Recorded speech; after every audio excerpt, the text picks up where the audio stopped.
We're talking today about how to spot when you need a more resilient revenue engine within inside of your organisation and what milestones trigger a change.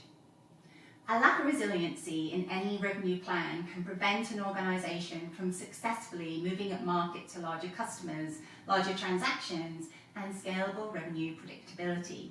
It's where many software organisations falter and stall. It's one of the major factors of success when scaling any business. So why then is it so difficult? First, let me give you some examples of who's done it well. SAP on the business analytics side of their organisation, starting with small and medium-sized businesses and expanding from there. Having recently added Qualtrics to their business portfolio in 2019, they continue to add functionality and integrations that appeal to large, medium and small businesses alike. Others, like Salesforce in the CRM space and Ultimate Software in the human resources space, are software organizations who initially started selling to small and medium-sized businesses and successfully changed their business model to move up market and ultimately get that success they were looking for. Today, fewer and fewer startups try to make that transition to move up market, even with various rounds of funding and investment, and they don't succeed. In fact, inside of 3 years, 95% of startups that received investment funding will fail when reaching those associated inflection points. So, here's how you can avoid some of these pitfalls. Resiliency in a revenue plan, and therefore your revenue engine, requires a fundamental alignment of the company, affecting all the aspects of business, starting from product, through marketing, sales, operational finance, and all the way up to the investors, in fact. Operational decisions that companies make manifest in their revenue attainment and profitability. So let's look at those one by one. Let's look at sales. Selling to small businesses is generally accomplished through a low-touch e-commerce kind of sales, and selling to mid-market customers can be done by a true inside sales team when part of a resilient revenue engine plan. Selling to enterprise customers is higher touch and generally requires field sales, which, to be predictable in creating larger customer transactions, must have resiliency at the heart of their approach. Sales cycles can become lengthy and bookings can become kind of lumpy as large transactions come less frequently than the past predictable run rate revenue. Additionally, the sales process to enterprise customers can be very complex, requiring often more of a consultative selling approach. This requires companies to build out their pre-sales team that includes sales engineers, solution consultants, and post-sales teams such as professional services, customer success teams to support those customer implementations. Here, you are increasing your cost of sales dramatically, so your customer acquisition costs by employing more people into those roles increases. But you can't get the resiliency in return without changing your focus. Consultative selling needs business acumen, and the act of being consultative needs teaching and supporting inside your sales process. So let me share an example with you. I had the opportunity to spend 2 days with a former CEO of AT&T USA, an amazing person, full of personality and very funny, obviously a huge organisation. He reminded me of one of the important things that he looks for from his vendors as partners. He shared that 70% of new ideas that he implements in his business come from outside sources. And that includes salespeople and the experts inside of their organisation that they bring to the table in support of that engagement. It's a really good reminder that people are people, regardless of their title, so build relationships, and that your intent should be to build that relationship with value-added ideas and opinions to help your customers. It's a consultative approach. Even if you have young sellers or young customer success members, you can help them to develop a consultative approach by giving them the tools for the foundation of this type of customer conversation. Now let's consider marketing. When you sell to small business customers, it's often the first to market that gets the deal as opposed to just early participants. And a significant amount of investment generally goes into brand building and driving the top of the funnel through online demand generation and content marketing, of course. Enterprise customers have a fundamentally different buying behaviour though, and do significant due diligence before choosing their software provider.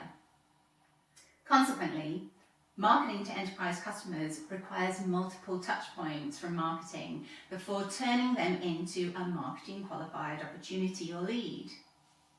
Regardless of where you are starting from, if you're trying to increase deal size and build strong customer relationships through your marketing efforts, you can build resiliency into your strategy by planning it out clearly. Think about things like how customers touch all parts of your buyer journey, what their circumstance is that produces a buying decision, what their buyer psychology is, and then approach them with those as a basis for a consultative relationship. I'll show you exactly how to do that in a follow-up video. It can't just be about the volume of documents, ebooks, webinars, videos.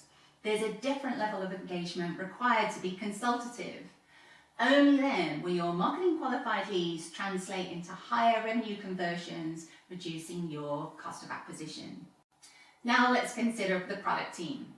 Since selling to small businesses is all about velocity and scale, one-size-fits-all product works well in this kind of segment. Enterprise customers' demands are much higher and often require integration with other applications within their enterprise. Companies that build open platforms are more successful in adapting to enterprise customer demands and, in the process, building an ecosystem that will not only address the enterprise customers' demands, but also become an indirect demand generation opportunity. Some companies take the journey of selling one product to multiple products, to multiple functionality product, and then eventually to transform themselves into a platform vendor. This is key to resiliency. It's a challenging path to walk though, and companies that transform from one product vendor to a platform vendor sooner have that opportunity to scale faster in the enterprise segment. Making this change requires a fundamental change to your revenue engine across every aspect of your organization, from lead to renewal. Here, customer acquisition costs can be significantly impacted by poor deal closure rates when your revenue generating teams struggle to create a vision of the true potential you can offer and the impact your solution can have on a customer's business. Cross-sell and upsell opportunities are an indicator underlying your customer acquisition costs at this point, and along with, of course, customer churn. So, to create resiliency across your revenue engine, it requires a different approach from lead generation to renewal. Now let's consider customer success. Since selling to small businesses is about velocity and scale, the one-size-fits-all product is an easier product to support from a customer success team standpoint. Often that team is trained and focused on tools and methods to ensure the product is implemented at that customer, and just that. It's particularly important in software companies with the focus on annual recurring revenue, which is RRR, which means if a customer does not renew, the recurring revenue takes a hit.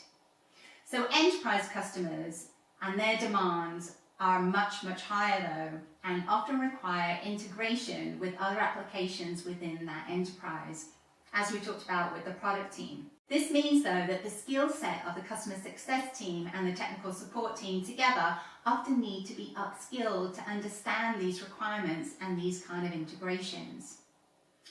Also, with this integration comes exposure of the customer success team to many people within a customer's organization, and helping that end customer to develop success with the product, deliver the project effectively, and help that end customer also communicate the successes effectively inside of their own organization.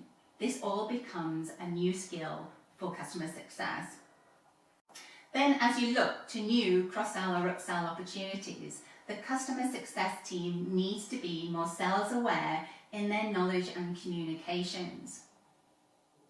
Some organisations have gone one step further to give customer success teams sales quotas, but that can lead to significant internal conflict and lack of trust with end customers. Here again, churn rates can be the largest indicator impacting customer acquisition costs. The net is that these teams that you build out, as you build them out, it becomes more and more difficult to stay connected with your customers and their evolving needs. The touch points that have the information and knowledge is now spread right across many team members and many teams inside of your organisation. When you look at the complexities, it's not surprising that a lack of resilience across all of the teams in an organisation's revenue engine negatively impacts customer acquisition costs, lifetime value, and ultimately many do fail. So, what you need to do is to focus on building your resiliency into your revenue engine. Let's look at what you need to do. Change from the what you deliver to the impact you have on your customer's circumstance. Implement a consultative approach across your entire buyer journey and then measure and prioritise every quarter. So in summary, placing your customer's circumstance as a focus along your buyer journey plus a consultative approach will get you that strategic revenue engine map that you can measure and execute on. If you've enjoyed this video and want to learn more, contact us at therevenge.com. We look forward to being able to help you add resiliency into your revenue engine from lead to renewal. Now on to the next video with more detailed information.